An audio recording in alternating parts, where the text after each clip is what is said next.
Hi guys, andito na ako ngayon sa city ng Lahati, and kahit pa minus 18 ngayon dito, sobrang dami pa ring tao na nakapila para bumili ng pagkain dito sa 8 euro. So mag-open na sila soon kasi Sabado ngayon, alas 3 mag-open yung Havikiruwaka Paika dito para makabili tayo ng 8 euro na mga pagkain. So yun na nga, nag-open na nga yung door doon, and papasok na rin pa isa-isa yung mga tao.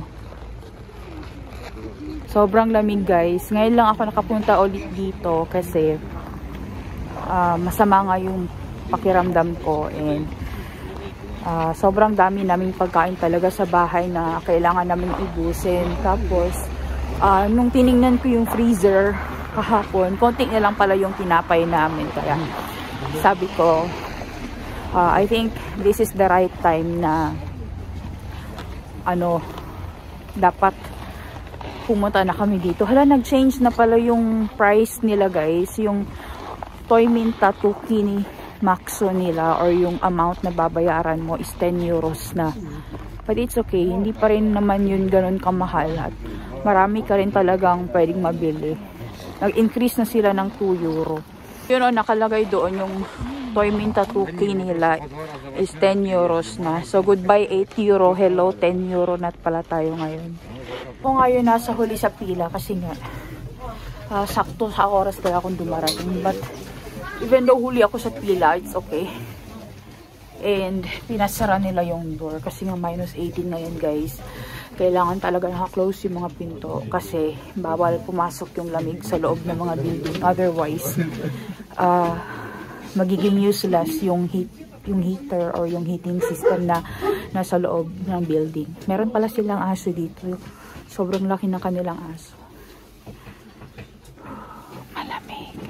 Meron pala silang sweet buns doon guys, and donuts. So kumuha na rin ako, tapos buti na lang at meron din silang lalagyan na brown bag.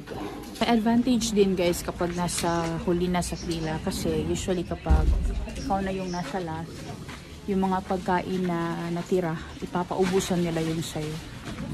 So okay lang kung marami or konti yung makuha ko, as long as meron, diba? So waiting lang ako ngayon dito sa pila while yung ibang tao na nandun sa unahan is kumukuha na rin ng mga pagkain nila. So yan yung mga donuts guys. So donuts and yung pula. Galing yan sa bakery.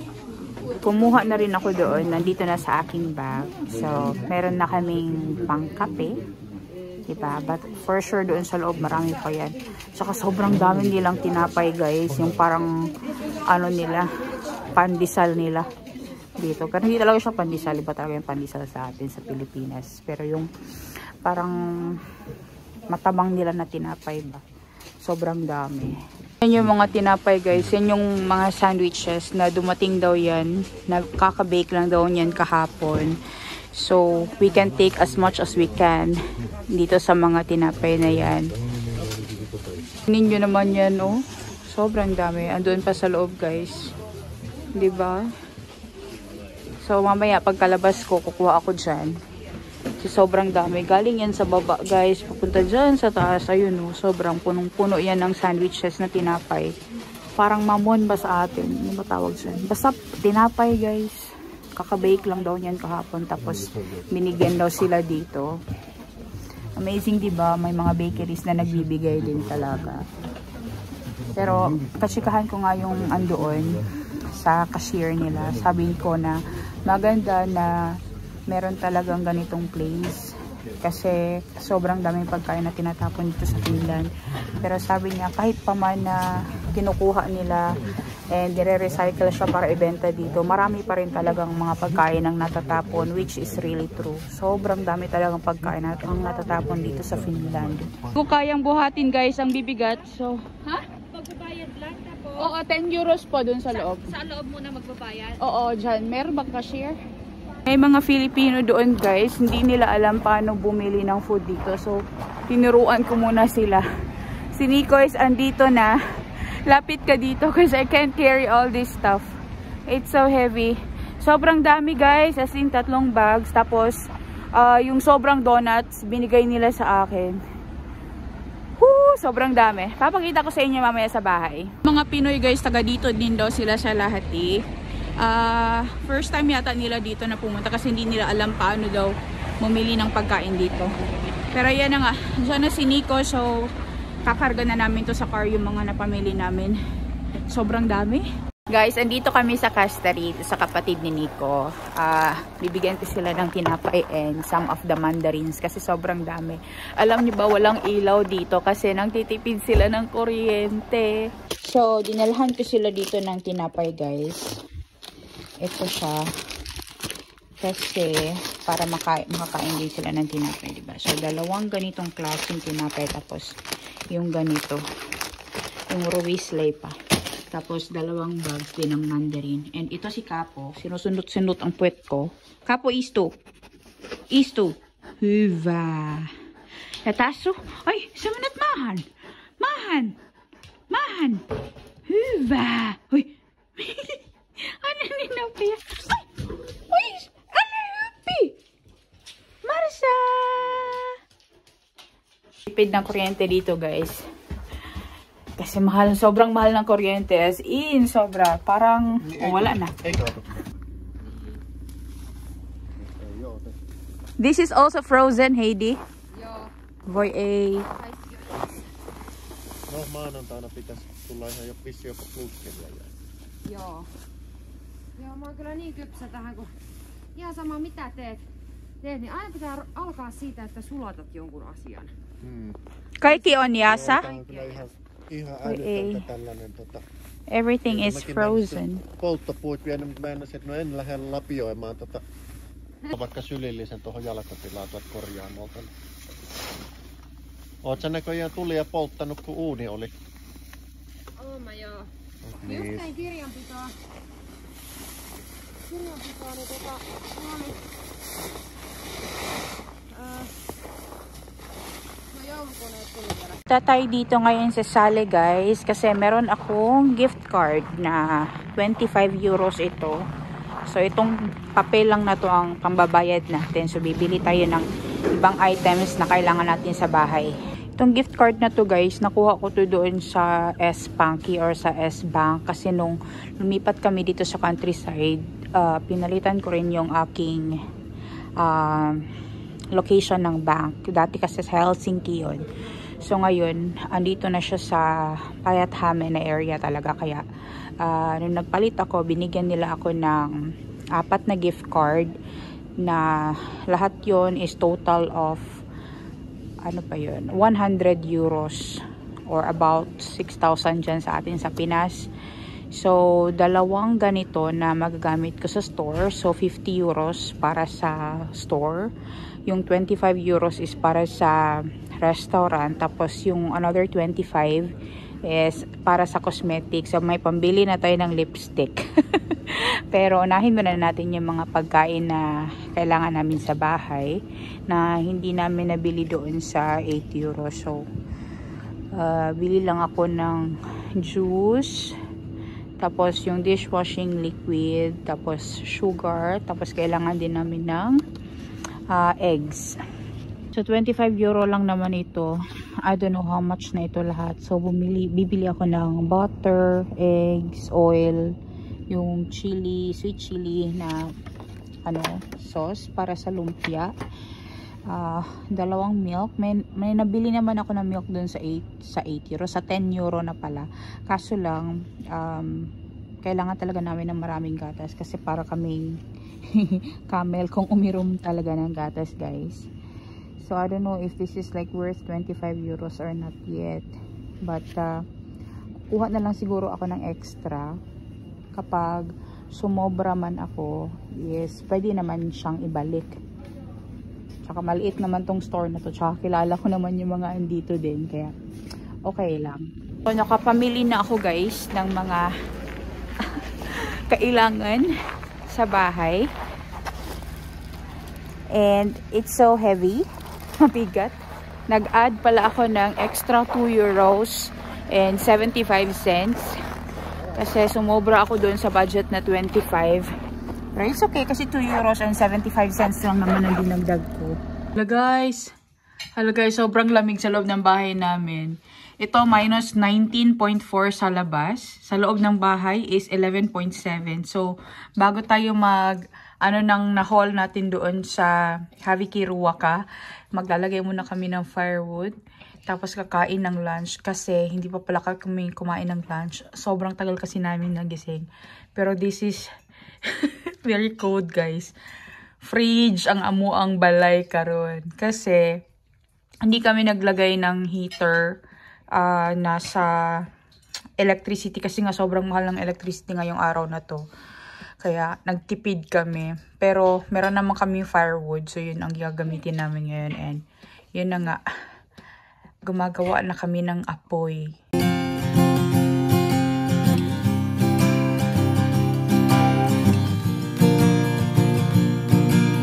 Sunshine on my face, I feel pretty great about today.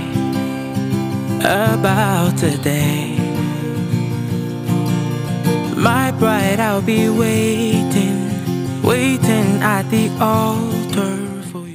Hi guys! Mayong gabi sa tanan. It's already evening here in Finland. Papakita ko na sa inyo lahat yung mga napamili namin doon for worth 8 euros. Ay hindi na siya 8 euros. For worth 10 euros na pala siya. Kasi nag-increase na sila ng price doon guys. But you know what? It's actually na mas maganda na nag-increase sila ng konti. Kasi napakamahal talaga dito ngayon sa Finland guys. Lalo na yung electricity. Sobrang mahal kaya tama lang din naman na i-increase nila. However, kahit na nag-increase sila guys, hindi naman siya ganon kalaki yung naging increase kasi hindi naman mabigat yung 2 euros talaga for that Havikiruwaka na binibenta nila. So, sobrang dami ba namang mabibili doon. So, hindi ka talaga manghihinayang sa 10 euros mo. And for me today, hindi talaga ako nang hinayang kasi ma-amaze kayo. Sobrang dami naming fruits and sobrang daming tinapay. And all of this guys is more than 10 euros. I think this will cost about 60 to 80 euros kung i-compute ko siya ha. So, sobrang dami ba naman ng pagkain na to? Let's say 50 euros na lang. Pero sobrang dami talaga ng pagkain guys. And some of the bread, iniwan ko dun sa bahay ng kapatid ni Nico. And yung mga clementine din or yung mga maliliit. Parang ket-ket man siguro yun siya sa Chinese guys. Basta parang orange siya na maliliit. Basta citrus fruit din siya. Parang siyang maliliit oranges na. Yun. So, 2 bags yung binigay ko doon. But even though binigyan ko sila, sobrang dami pa rin pala. Kasi, akala ko, ang nakuha ko lang is 6 bags of those clementine or yung maliliit nga na oranges. Sobrang dami pala guys. So, isa-isahin natin to lahat. Sobrang daming pagkain dito sa likod ko ngayon. Pasensya naman at may mga dumi-dumi ako dyan sa ulo kasi naghakot kami ng firewood dito sa loob ng bahay. Kasi kailangan naming mag-continuously na mag-burn ng firewood para magkaroon ng heat dito sa loob ng bahay guys. Sobrang lamig ngayon. It's minus 19 sa labas. Kanina pagdating namin, sobrang lamig guys sa loob ng bahay. It was 11 degrees lang. Sabi ni Anika, it's so cold. Nag-jacket pa kami talaga nung kumakain kami kasi nga malamig. So, inuna talaga namin na maglagay ng firewood. Instead, na ipakita ko sa inyo to lahat, itong mga napamili namin guys. Kasi nga, mas importante naman yung safety namin na hindi kami magka-hypothermia. Kasi nga, bawal yung ma-expose ka sa sobrang malamig tapos you don't have enough clothes. Kaya inuna talaga namin na maglagay ng firewood dito sa loob ng bahay. So ngayon, okay na yung temperature. It's 20 degrees now dito sa loob. But yung goal talaga is 21 degrees dapat sa loob ng bahay. But continuous naman yung firewood both doon sa bedroom namin tsaka dito sa kusina. So magiging warmer din yan maya-maya talaga.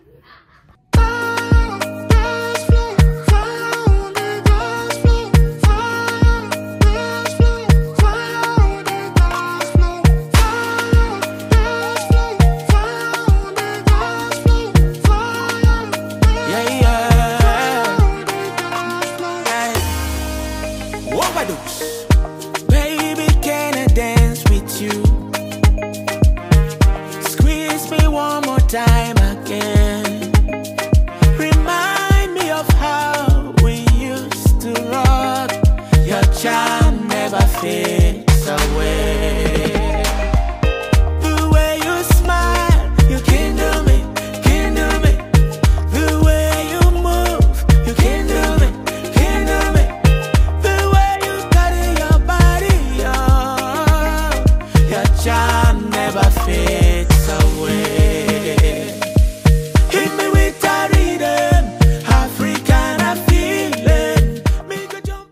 So yan na nga guys, punong-puno yung aming lamesa ng mga pagkain galing doon sa Waste Food or Haviki Ruoka dito sa Finland. Tingnan nyo naman, sobrang dami. Akalain nyo yan, lahat yan for just worth 10 euros.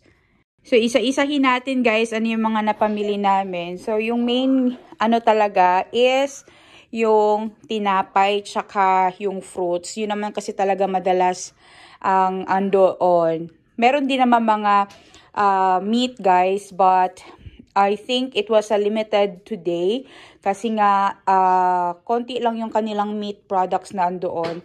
But anyways, kahit pa konting meat ang makuha namin, it's okay kasi marami naman kaming karne sa loob ng freezer kasi naghahunting nga si Nico ng rabbit and ng deer. Tapos meron pa yung mga horses meat namin, hindi pa rin talaga namin nagagalaw. And actually, mas inuuna naming kinakain itong mga nanggaling sa Haviki Ruoka. Kasi nga, nasasayangan din talaga kami. So, dito na side guys, ito lahat yung mga tinapay. Yan, sobrang daming tinapay. Ang dami kong tinapay na kinuha guys kasi nga paubos na yung tinapay namin sa freezer.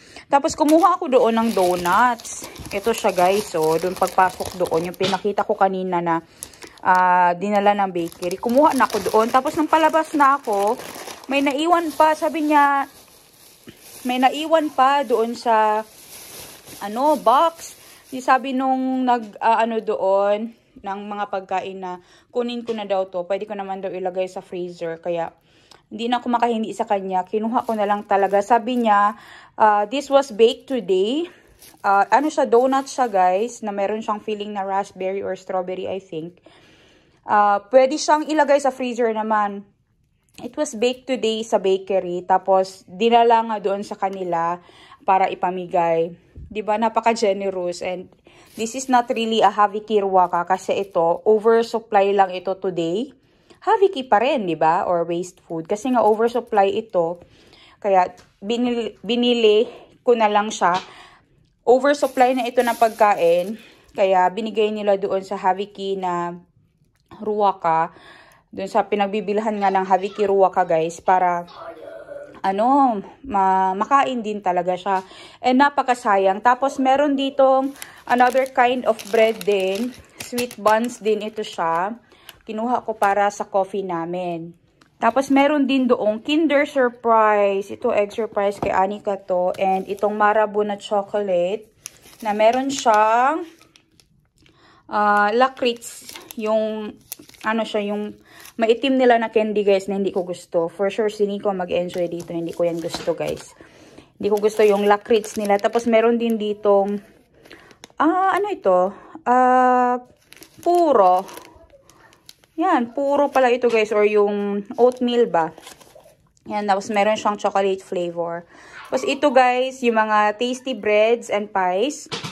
Ito na yung magiging dinner namin for sure. Kasi ready na. Actually, yung isa dito is nahati siya guys. O para kasi siyang pizza na maliliit. Nahati siya guys kasi nga naipit na siya nung mga ibang pagkain nung doon sa bag. But it's okay. Tapos dito meron ding mga sweet buns, mga pula, may voy pula. Tapos ito is meron siyang palaman na raspberry. Tapos dito guys, yung mga iba't ibang klaseng tinapay. So, kumuha talaga ako ng maraming tinapay. And dito meron tayong porka na sampula or yung sandwich na meron siyang porka na is carrots. Tapos ito guys yung kauralese sampula. So, gawa din siya sa oats. Tapos, ayan, iba't ibang klase. Tapos, ito naman, para siyang, yung white lang talaga siya na tinapay. Galing siya sa flour talaga na, yung puti lang siya na flour. Tapos, yung iba is mix na siya ng ruis. And, ito siya is ruis yata. Ito, guys. Ano ba nakasulat?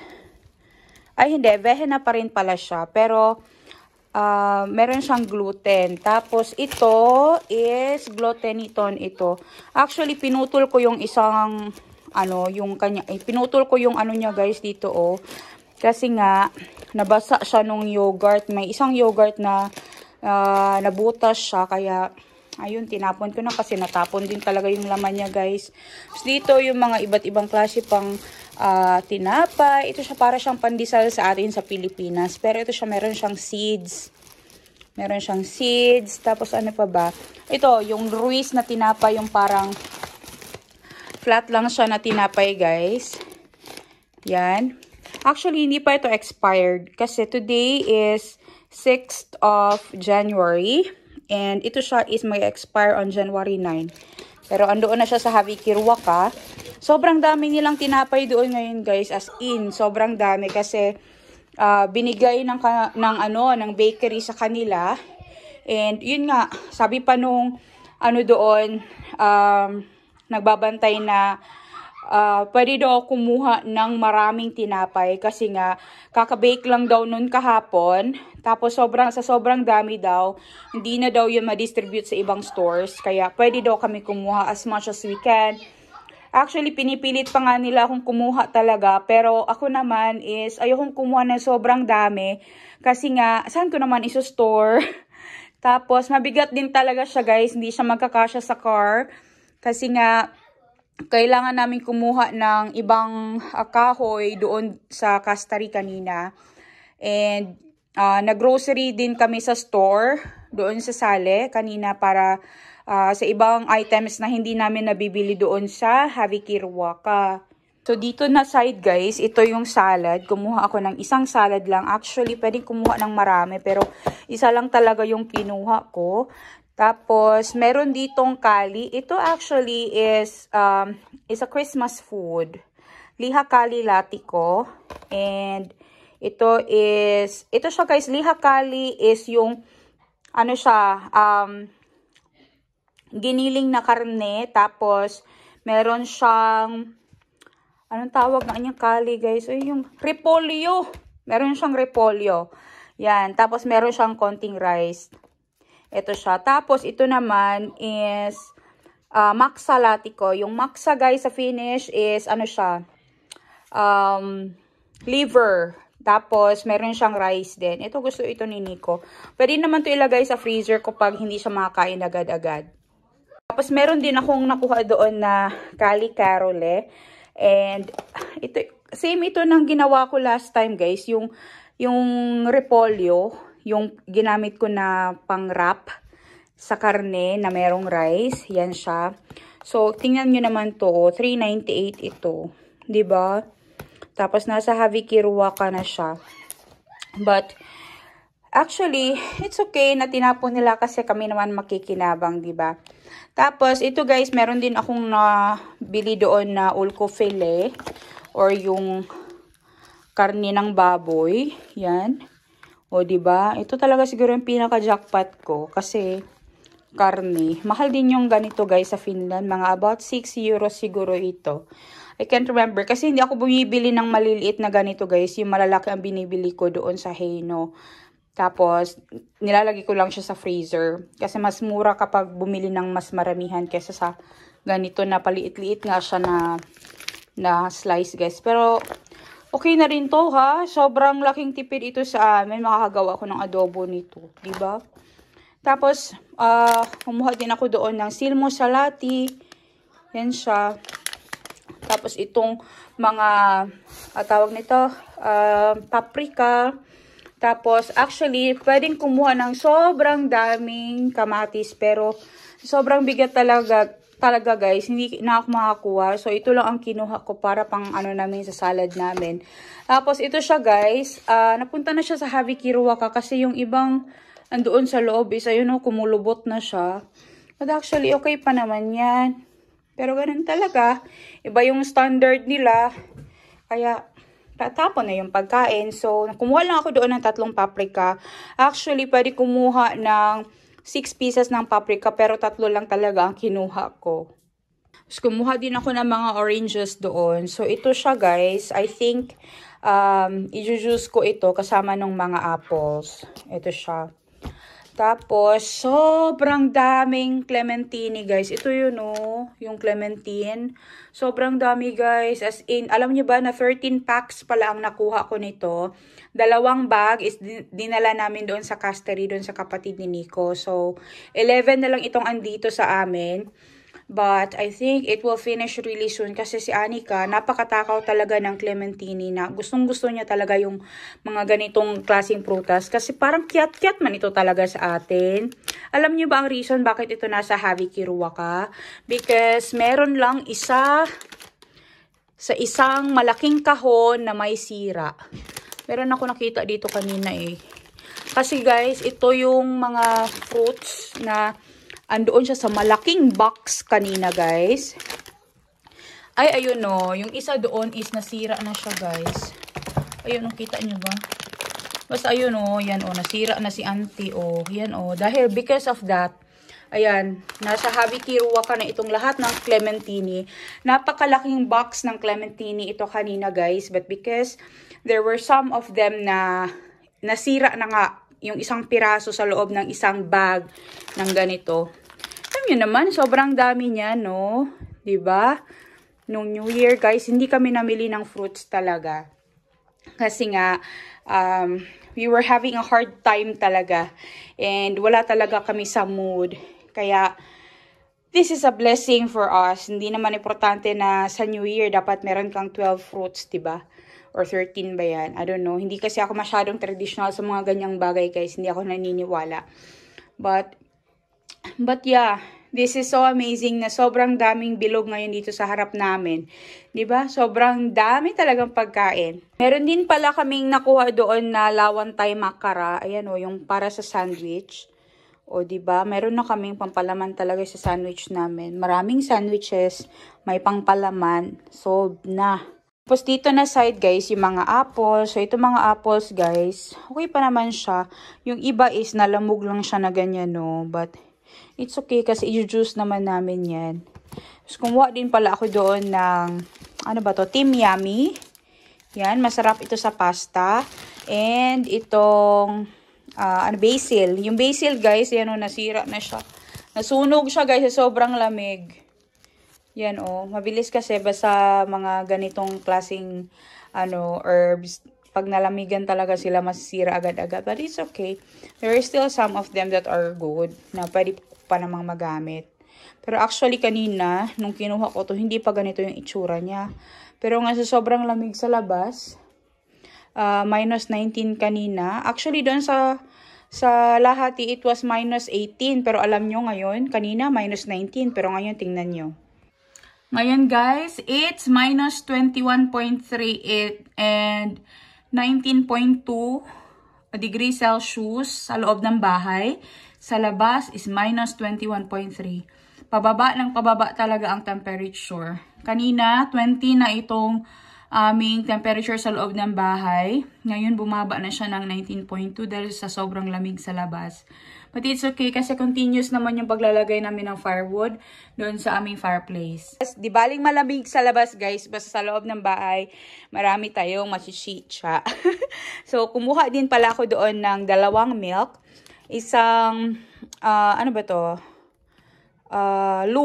Luomu or yung organic na milk. Tapos itong lactose-free and fat-free na gatas. Tapos may mga drinks din sila doon, guys. Ano ba to? Lakutongka. Lactositon din siya na Herkuyuwama. Parang energy drink siya. Tapos ito din.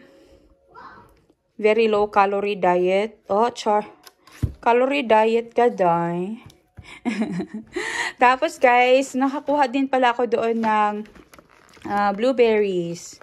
Yan, o. Tapos, itong vinirupale or yung grapes. Sabi ni Nico, wag daw ako kumuha ng sobrang daming vinirupale. Kasi nga, hindi niya trip kumain ngayon ng vinirupale. Pero sabi ko, kumuha pa rin ako. Sabi niya, it's okay lang daw na 2. Kasi, last time nung kumuha ako, napura gid siya, guys. As in, nagsawa talaga siya sa vinirupale or sa grapes. Sobrang daming grapes na nakukuha namin doon. Pero ngayon, magsasawa na naman sila dyan sa clementine or dyan sa kiat-kiat na yan. Kiat-kiat man siguro tawag talaga nito guys. Hindi ko alam. Basta ganyan. Citrus fruit. Diba? Sobrang daming pagkain guys. And I'm so happy na sobrang dami naming nabili doon for worth 10 euros. Even though na nag-increase yung price nila, it's okay. Kasi nga, napakamahal din naman talaga dito sa Finland. And never talaga sila nag-increase daw ng price for more than 9 years na. This year, sila nag-start January 1. Nag-start sila na mag-increase na to 10 euros. But actually, it's not that much actually. Compare sa bibili ka sa store, konti lang talaga ang mabibili mo sa store for 10 euros. Hindi ka makakabili ng sobrang daming tinapay na may karne, may lutong ulam na, may fruits and may vegetables, may gatas, may mga sweet buns, may chocolate sa store, sa regular store dito sa Finland for just worth 10 euros. Pero doon sa Hävikirruoka or sa waste food, makakabili ka. So sobrang dami talagang tinatapon na pagkain dito.